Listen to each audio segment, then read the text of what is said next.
Un milliardaire a découvert quelque chose d'incroyable sur la femme de ménage qui travaillait chez lui.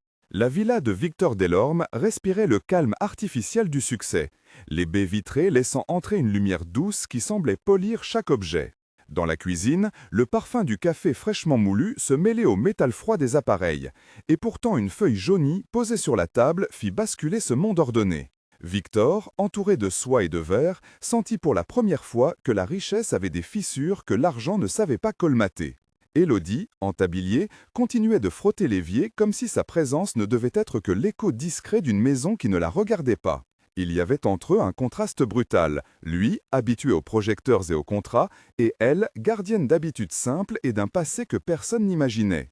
La découverte d'un vieux registre municipal, glissé parmi des factures en apparence banales, annonçait que des noms anciens, une lignée et un héritage caché pouvaient changer non seulement leur vie, mais la perception d'une ville entière. Jusqu'où irait Victor pour protéger ce secret ou pour le révéler au grand jour? Prenez une respiration et préparez-vous à suivre une histoire de pouvoir, de peur et de courage. Ce matin de printemps commença par la routine minutieuse d'Élodie.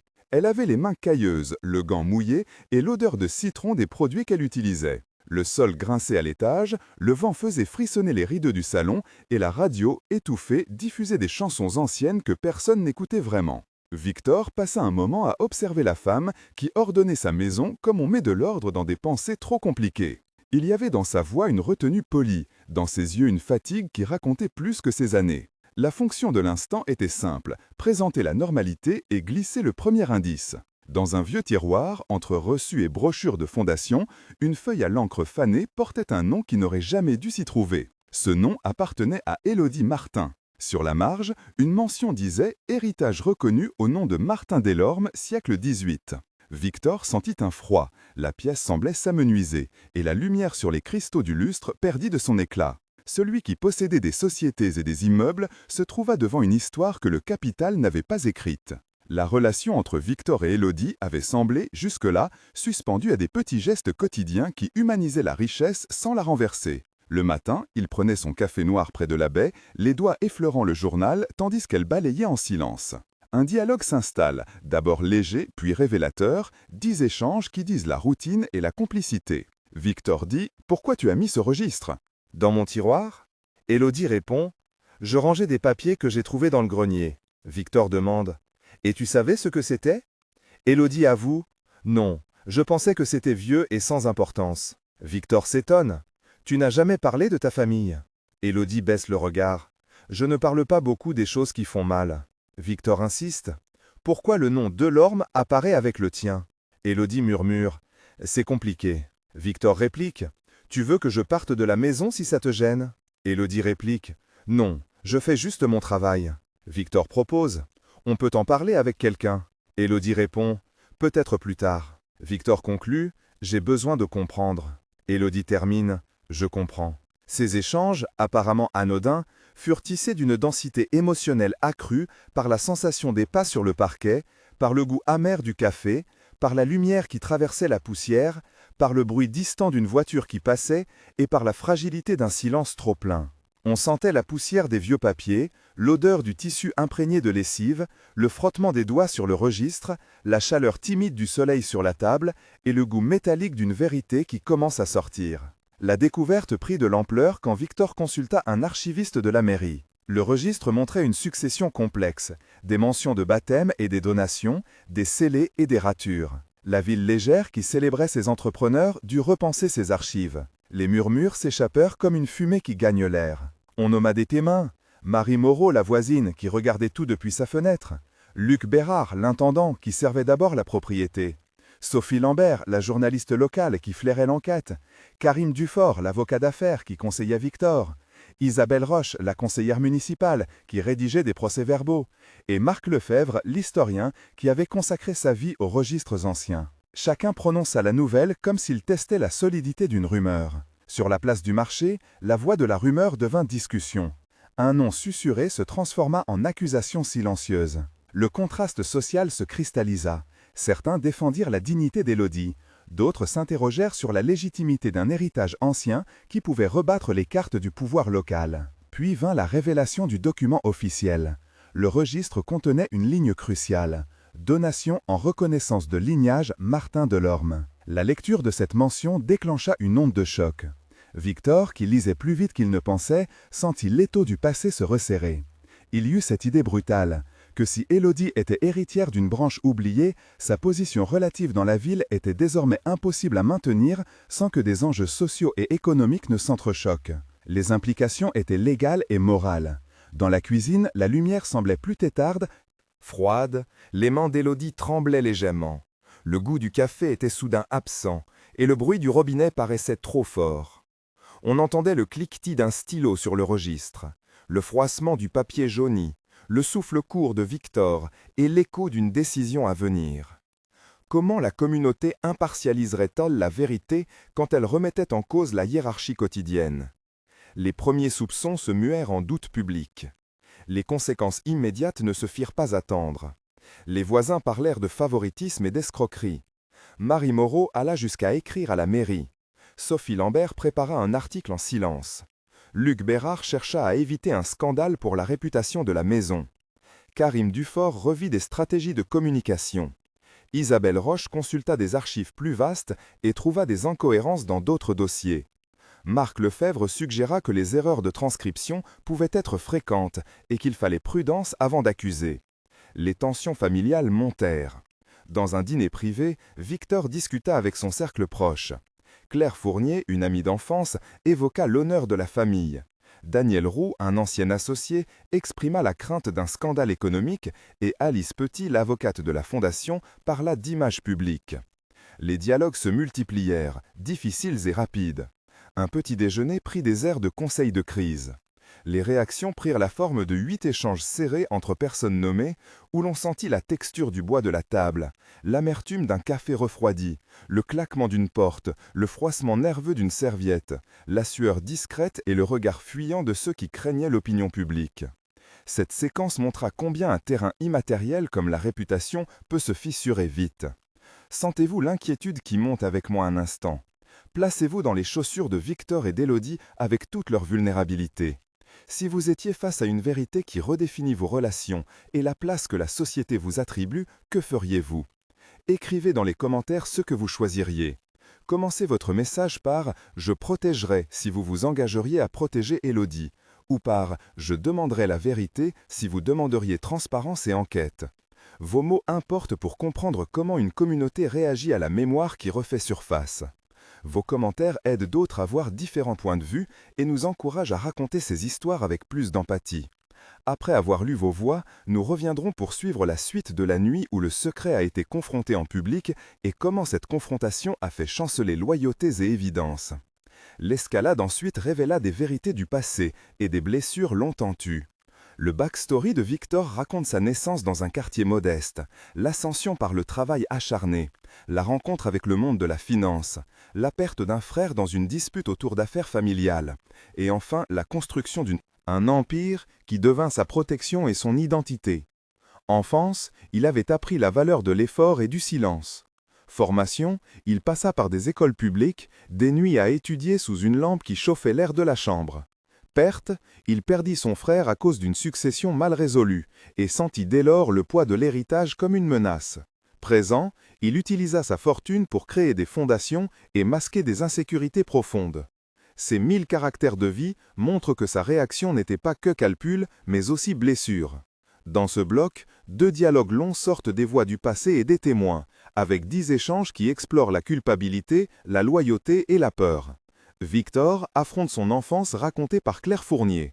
Claire commence. « Tu n'as jamais dit d'où tu venais. » Victor répond. « Je n'ai jamais voulu que ma faiblesse déteigne. » Claire dit. « Le passé revient toujours. » Victor dit. « J'ai bâti un monde qui l'ignore. » Claire dit. « Et si ce monde était fragile ?» Victor dit. « Je ne veux pas perdre ce que j'ai. » Claire dit. « Et si tout n'appartenait pas à l'argent ?» Victor dit. « Alors que ferais-tu » Claire dit. « J'écouterai d'abord. » Victor dit « J'ai du mal à entendre. » Claire dit « Commence par tendre la main. » Victor dit « Je suis prêt à essayer. » Ces échanges sont accompagnés de touches sensorielles. Le cuir d'un fauteuil qui craque, la chaleur d'un feu éteint, la sensation rugueuse d'une lettre ancienne, le parfum d'un vieux manteau, le goût salé d'une larme retenue. La confrontation publique eut lieu lors d'une assemblée municipale transformée en arène.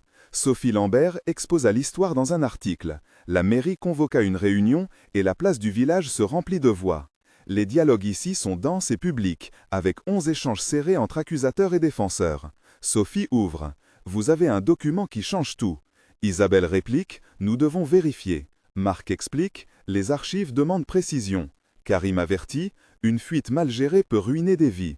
Marie supplie. Ne jouez pas avec la dignité des gens. Luc insiste. Nous devons protéger la maison. Claire demande. Et la vérité alors? Victor parle. Je veux justice pour tous. Élodie affirme. Je n'ai jamais cherché la richesse. Daniel déplore. Les intérêts vont parler. Un habitant nommé Paul accuse. Pourquoi aider quelqu'un de l'extérieur? Une habitante nommée Hélène répond. Ce n'est pas juste de juger sans preuve.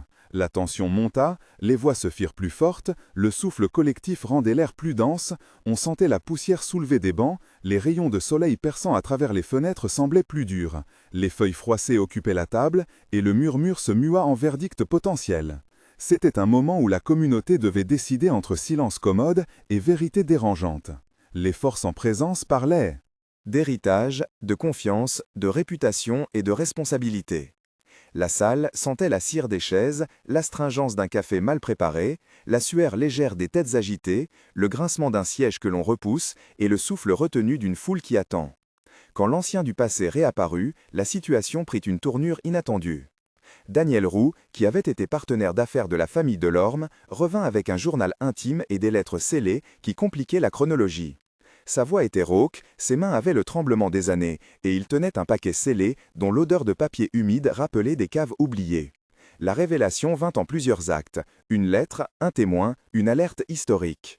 Le plongeon dans le dossier exposa une série d'événements, des donations faites sous pression politique, des enregistrements de baptême mal transcrits et une copie confidentielle d'un testament jamais enregistré. La scène inclut un passage technique sur la vérification documentaire expliqué en termes accessibles.